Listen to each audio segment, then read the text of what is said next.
Well, good morning, everyone. Happy Friday morning to you, and welcome back to Morning Musings. My name is Don K. Preston. I'm the president of Preterist Research Institute of Ardmore, Oklahoma. And on Fridays, I call my section Responding to the Critics. And we're currently examining an article by Andrew Perriman, excellent scholar, man that I have a great deal of respect for. I love his book, The Coming of the Son of Man, by the way. Really, really good book. And some years ago, he wrote an article entitled, now I printed this off last month, uh, May of 2024. But I believe he published this article somewhere around 2015, if I'm not mistaken. Yeah, November of 2015. Okay, so anyway, Andrew Perriman wrote this article seeking to establish that Babylon of Revelation was Rome and not first century Jerusalem. Now, I had the privilege of engaging Dr. Perriman in a written correspondence on the internet some years ago, and really, really enjoyed that until my computer crashed and I was without a computer for a good little bit of time. And so that completely interrupted that exchange. So, anyway, what I'm doing is examining his article, 20 Reasons Why Babylon of Revelation was Rome and not Jerusalem. I am not examining every single point that he makes because I have covered the territory in our previous Friday sessions in my response to the book entitled The Future of Rome. And Peter Oakes, a scholar, had a chapter in that book, and I've examined that. And like I said, many of the points that Dr. Oakes brings up to prove that Babylon was Rome and not Jerusalem are repeated by Dr. Perriman. So I don't think there's any need to go back over them. So, with all of that said, and let me remind you that I've written a book entitled, Who is This Babylon? In this book, I very effectively, I believe, counter even more of Dr. Perriman's points that I will not cover here. So get a copy of that book. Go to my website, donkpreston.com, bibleprophecy.com, and go to the store and order the book, Who is This Babylon? Now, if you do that, and if you make mention, just send me a note that says you saw the offer on YouTube or Facebook, and I'll refund your shipping, and that's going to save you $7.50. All right? So take advantage of that. Okay, now today's video may be slightly short. Depends. I kind of get going sometimes, those of you who know me. So anyway, his point number 4, to prove that Babylon of Revelation was Rome and not Jerusalem. He says, quote, the Qumran sectarians fervently believed that the Kittim, that's Rome, would be destroyed and that they themselves would have dominion in a radically changed post-Roman world. I've got to tell you, the very first time that I read that particular point, I'm going, so what is your point? A couple of observations here. What is being assumed by Dr. Perriman is that the Christian view expressed in Revelation was the same view held by the non-Christian Jewish sectarians out there around the Dead Sea. You know, folks, that's quite a logical leap to suggest that, well, yeah, the Dead Sea community, they had to have the same view as John in Revelation. Where is that justified? What's the evidence for that? That is an unproven assumption. Consider, obviously, the Dead Sea community were not Christians. They were not being persecuted by other Jews for believing in Messiah as Jesus. The sectarians out there at the Dead Sea community had a totally different perspective on their world than the Christians had. Radically different. So why would we expect, now would it be theoretically possible that there would be a similarity of belief between the Christians and the sectarians out there at Qumran? Well, it's theoretically possible, but let me point out again, the sectarians out there at the Dead Sea, they were concerned about Roman oppression of Israel. That was their problem, in addition to believing that the temple in Jerusalem had been corrupted, for sure. But let me reiterate a point that I made a moment ago. In the book of Revelation, we're dealing with the Christian community in the 7 churches of Asia and even other areas, of course, that were being persecuted. Persecuted by whom? The city where the Lord was crucified. The Dead Sea community was not being persecuted by the leaders of Jerusalem. No record of any kind whatsoever to that effect. So we have 2 totally radically different and disparate situations. We have the sectarians out there at the Dead Sea community that we know were concerned with Rome and their dominance over Israel. And we have the book of Revelation, which was written strictly and exclusively from a Christian perspective of being persecuted by Jerusalem, by the Jews. 2 totally different perspectives. It's little wonder that the folks out there at the Dead Sea community had a grudge against the Romans. That's not hard to understand. But let me drive home the point, and I hope that you catch the power of this. The Christians to whom the revelation was given were not being persecuted by Rome. Now, I understand that many historians or many commentators claim that, well, yeah, but Revelation was written during the time of Domitian, who was persecuting the church. Well, I've already covered that extensively. And let me point out that even what Peter Oakes said in that book, The Future of Rome, when he said it's difficult to account for the book of Revelation being written during a period of severe persecution of the church, since we have scant to little, and I would add virtually none, evidence that Domitian ever persecuted the church. One historian by the name of Richard Niewanger said there is little to no evidence whatsoever that Domitian ever engaged in any kind of local persecution against the church, much less any kind of a systematic persecution of the church. Okay, so we have the book of Revelation, which was written during a time of persecution. And we know that persecution was coming from the Jews. Revelation 2, Revelation 3, Jesus writing to 2 of the churches said, I know your works, I know your patience, I know that you dwell where the synagogue of Satan is. Those who say they are Jews but are liars, they, Revelation 2:10, will cast you into prison for 10 days. What's the source of persecution? False Jews. It's not Rome. So anyway, Peter Oakes makes the point, okay, there's very little evidence of persecution under Domitian. He says the only real evidence that we have for Roman persecution of the church doesn't come until the time of Decius, Roman emperor, who ruled in 250 AD. Well, guess what?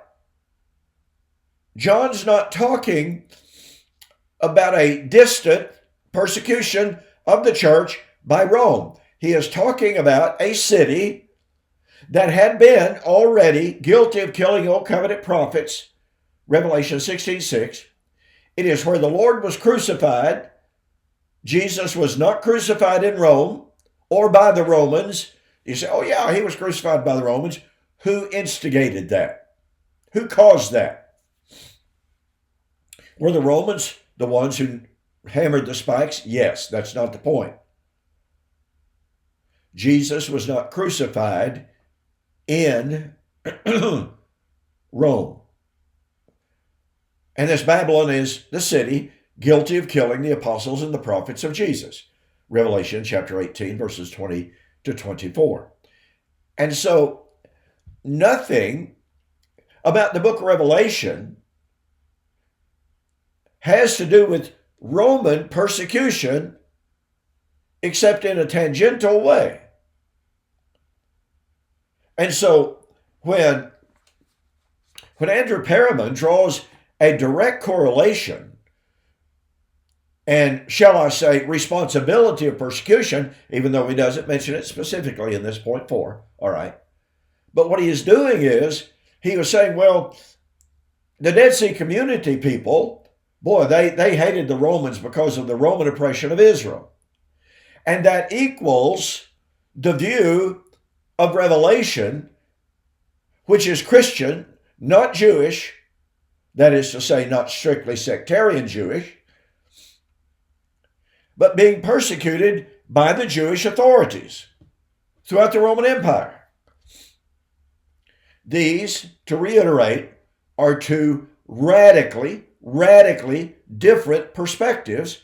You talk about being apples and oranges, ladies and gentlemen, and I find the logic here completely misplaced.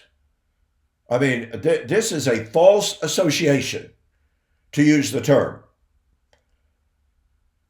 He is associating the mentality, the philosophy, the attitude of the Dead Sea community with the philosophy and the situation of those in the book of Revelation. So once again, this false association, or a false equivalency, as it is sometimes called in logical terms, is a logical fallacy. We are dealing with two separate world views. So I would say it is completely irrelevant for Andrew Perriman to argue the Qumran sectarians fervently believed that Rome would be destroyed and that they themselves would have dominion in a radically changed post-Roman world. Well, let me make further comment, and then I think I'll call it sufficient for this video. Notice that he says the Qumran community believed that they themselves would have dominion in a radically changed post-Roman world. Well, that's absolutely true. But here's what's funny. It wasn't funny then. The Dead Sea community believed, point number one, they were in the last days. Well, in that they were correct. In that they agreed with Jesus and the New Testament writers. They believed that the Dead Sea community, was going to be God's holy army in this impending, imminent war with Jerusalem. With Rome. Look, folks, the Christians were not eagerly looking for and were not hoping to be God's holy army in a fight against Rome. Period. Jesus' attitude against armed rebellion was, when Peter cut off the ear of Malchus in the garden, Jesus put Malchus's ear back on, and he told Peter, put up your sword. Those who live by the sword shall die by the sword. Peter didn't understand quite yet the nature of the kingdom. The sectarians out there at the Dead Sea community, they wanted to fight. They were ready to fight. And here's a critical point. They believed that they being God's holy army, that they were going to defeat the Romans. Do you know why we have the Dead Sea Scrolls today? And somebody says, well, yeah, the folks from the Dead Sea community hid those scrolls in the caves. That's right. They did. Why did they do that? It's because they were running from the Romans. They were not defeating the Romans. And, according to Josephus, the Romans obliterated the Dead Sea community, wiped them off the face of the earth. So, while Perriman says, oh, look, the Dead Sea community expected themselves to be in control of the post-Roman world, he's right, but they were wrong. And folks, nowhere in the book of Revelation do you find, point number one, a view, a mentality, a belief that the Christian community was going to go to war with Rome, and they were not going to go to war against Babylon, by the way. No, no, no.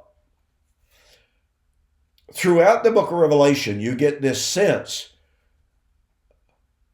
that the statement from Deuteronomy chapter 32, 35 and following, vengeance is mine, says the Lord, I will repay.